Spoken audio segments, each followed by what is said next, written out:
Hi friends, welcome to Ragas kitchen. நீங்க இன்னும் நம்ம சேனல் சப்ஸ்கிரைப் பண்ணலன்னா கீழ இருக்க சப்ஸ்கிரைப் பட்டன் பிரஸ் பண்ணிக்கோங்க. அப்படியே பக்கத்துல இருக்க பெல் பட்டனையும் பிரஸ் பண்ணிக்கோங்க. நான் அப்லோட் பண்ற வீடியோஸை நீங்க மிஸ் பண்ணாம பார்க்க முடியும். ஃப்ரெண்ட்ஸ், இன்னைக்கு வீடியோல இட்லி, தோசை, சப்பாத்தி, பூரி இது மாதிரி எல்லாத்துக்குமே சூப்பரா செட் ஆகுற மாதிரி ஒரு சைட் டிஷ் தான் ஃப்ரெண்ட்ஸ் பார்க்க போறோம். ரொம்ப ஈஸியான ஒரு குருமா பார்க்க போறோங்க. நம்ம வீட்ல எந்த ஒரு காய்கறி இல்லைனாலும் நம்ம ஈஸியா அந்த தக்காளி குருமா செஞ்சிடலாங்க.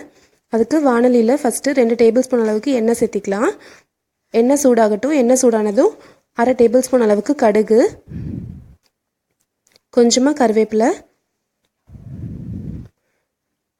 கடுகு வெடிக்க ஆரம்பித்ததும் நறுக்கி வச்சுருக்க பெரிய வெங்காயத்தை சேர்த்திக்கிறேங்க. நான் இன்றைக்கி 2 பெரிய வெங்காயம் சேர்த்திருக்கேன்.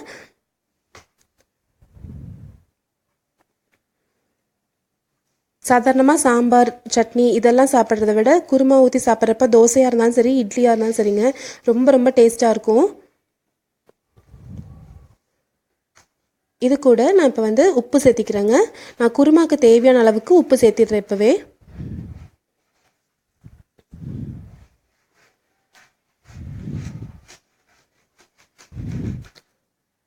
இது 2 நிமிஷம் நல்லா வதங்கட்டும். இது கூட ஒரு 4 தக்காளி சேர்த்திருக்கேங்க. 4 தக்காளி நறுக்கி சேர்த்திருக்கேன். இது ஒரு 3லேருந்து 4 நிமிஷம் நல்லா வதங்கட்டுங்க. இதில் 1/2 டீஸ்பூன் அளவுக்கு மஞ்சள் தூள் சேர்த்திக்கலாம். காரத்துக்கு தகுந்த மாதிரி மிளகாய் தூள் சேர்த்திக்கலாங்க. இது தனி மிளகாய் தூள் தான், இது சாம்பார் தூள் கிடையாதுங்க, மிளகாய் தூள் தான் இது.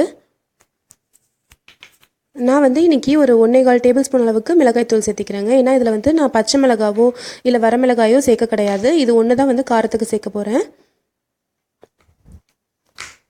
இப்போ மசாலா பொடி சேர்த்துட்டு கொஞ்சம் நல்லா வதக்கிக்கலாம்.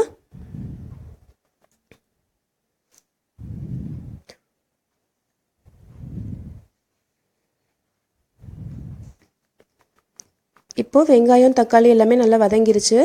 இது கூட இப்போ நம்ம தண்ணி சேர்த்திக்க போகிறோம். நான் இன்றைக்கி 2 கப் அளவுக்கு தண்ணி சேர்த்திக்கிறேங்க. உங்களுக்கு குருமாக்கு தேவையான அளவுக்கு, உங்களுக்கு எவ்வளோ நீங்கள் குருமா வேணும்னு நினைக்கிறீங்களோ அந்த அளவுக்கு நம்ம தண்ணி சேர்த்திக்கலாம். இந்த தண்ணி கொதிக்கிறதுக்குள்ளார நம்ம இப்போது அரைச்சி ஊற்றுறதுக்கு ரெடி பண்ணிடலாங்க. இது மூடி வச்சிடுறேன். இப்போ நான் அரைக்க போகிற பொருட்கள் பார்க்கலாங்க. 1/2 மூடி அளவுக்கு தேங்காய் எடுத்திருக்கேன். 3 டேபிள் ஸ்பூன் அளவுக்கு பொட்டுக்கடலை, 2 டேபிள் ஸ்பூன் அளவுக்கு கொத்தமல்லி, கூடவே சின்ன இந்த துண்டு அளவுக்கு பட்டை, ஒரு 5லேருந்து 6 கிராம்பு, 1 டேபிள் ஸ்பூன் அளவுக்கு கசகசா சேர்த்திருக்கேன். இதில் நான் இன்றைக்கி சோம்பு சேர்க்க கிடையாது. இதுவே நல்லா டேஸ்ட்டாக இருக்குங்க. உங்களுக்கு சோம்பு டேஸ்ட் பிடிக்கும் அப்படின்னா நீங்கள் இது கூட 1 டேபிள் ஸ்பூன் அளவுக்கு சோம்பு சேர்த்திக்கலாம். இது எல்லாத்தையும் கொஞ்சமாக தண்ணி விட்டு இந்த மாதிரி சட்னி மாதிரி அரைச்சி எடுத்துக்கலாங்க. இப்போ நம்ம மூடி வச்சுருந்த இங்கே தண்ணி கொதிக்க ஆரம்பிச்சிருச்சு. இதில் நம்ம அரைச்சி வச்சுருக்க இந்த விழுதை சேர்த்திடலாம். நல்லா கொதிக்கிறப்ப சேர்த்திக்கோங்க. ஏன்னா தேங்காய் சேர்த்ததும் ரொம்ப கொதிக்கக்கூடாது.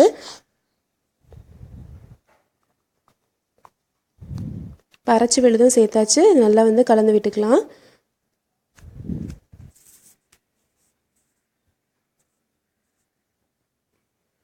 ஒரு 2 நிமிஷம் கொதிச்சா போதுங்க.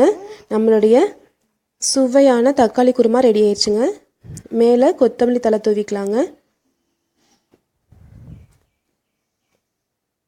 இது இட்லி, தோசை, சப்பாத்தி, பூரி இது மாதிரி எந்த ஒரு டிஃபன் கூடமே சூப்பராக சைட் டிஷ்ஷாக செட் ஆகுங்க.